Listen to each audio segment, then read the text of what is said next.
पढ़ेंगे त्रिभुज के प्रकार। क्या पढ़ेंगे? त्रिभुज के प्रकार। त्रिभुज के प्रकार।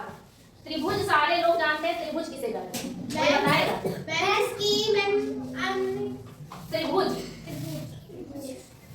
कैसे जानेंगे कि ये त्रिभुज? तीनों भुजाएं बराबर होती हैं। तीन आकृति, तीन भुजाओं से घिरी आकृति को हम त्रिभुज कहते हैं।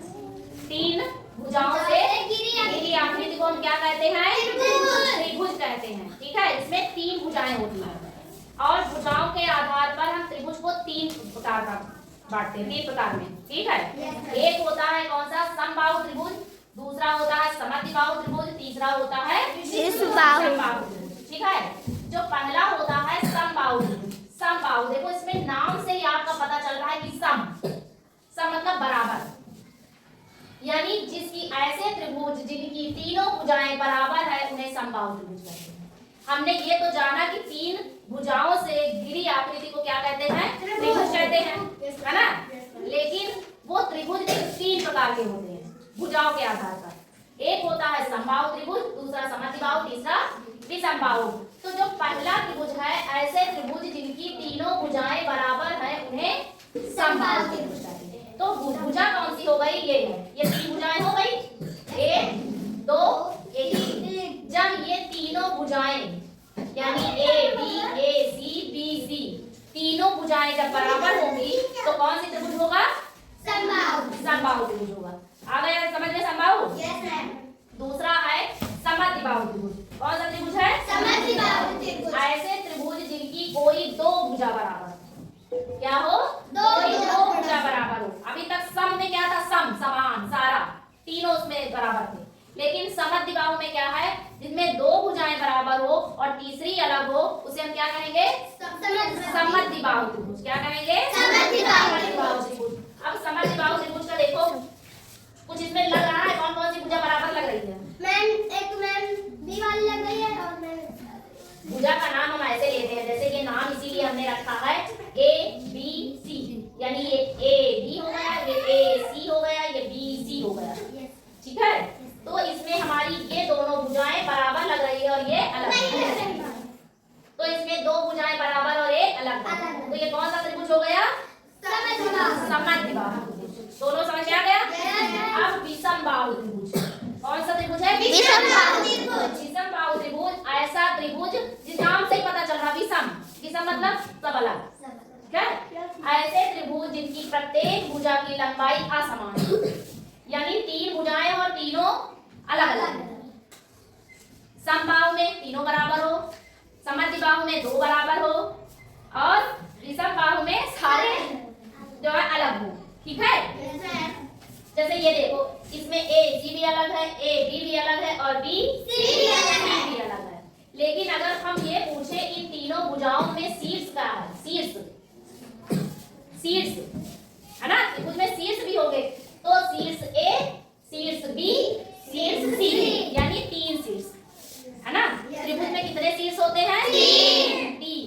और हम बात करते हैं कोण की। ये जैसे जब दो रेखाएं, दो भुजाएं आपस में एक दूसरे को जहां मिलती है, कोण बनाती हैं। एक कोण ये हो गया, एक कोण ये हो गया और एक कोण ये हो गया, ये वाला हो गया, है ना।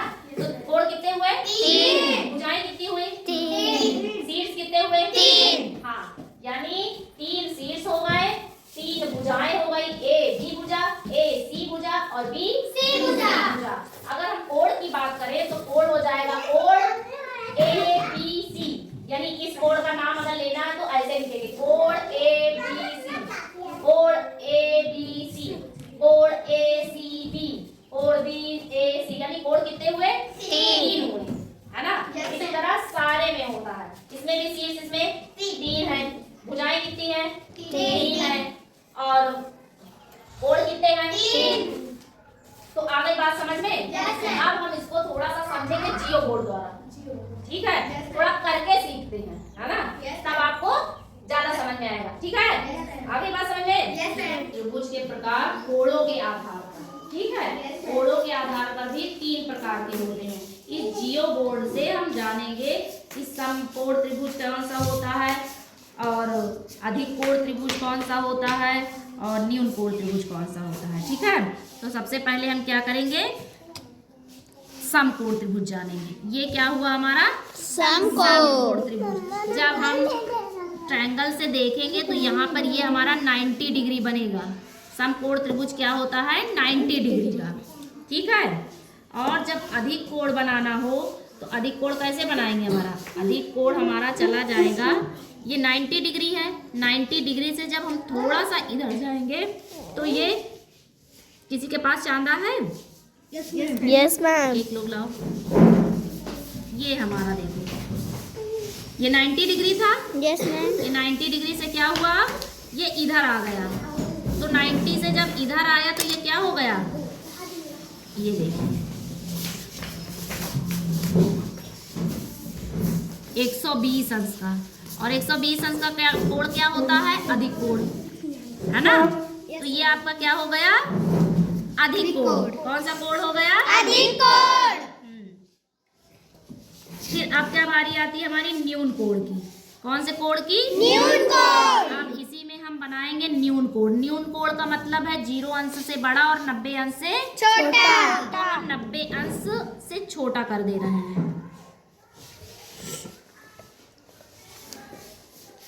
ये देखिए ये हमारा हो गया न्यून कोण। अब देखिए हमारा न्यून कोण कितने का बन रहा है, ये हमारा जा रहा है 50 डिग्री। तो 50 डिग्री का कोण क्या हो गया, न्यून कोण, है ना। तो हमने क्या पढ़ा, न्यून कोण, अधिक कोण और समकोण, है ना। तीनों चीजें समझ में आ गई आपके, यस मैम। ठीक है। Yes ma'am.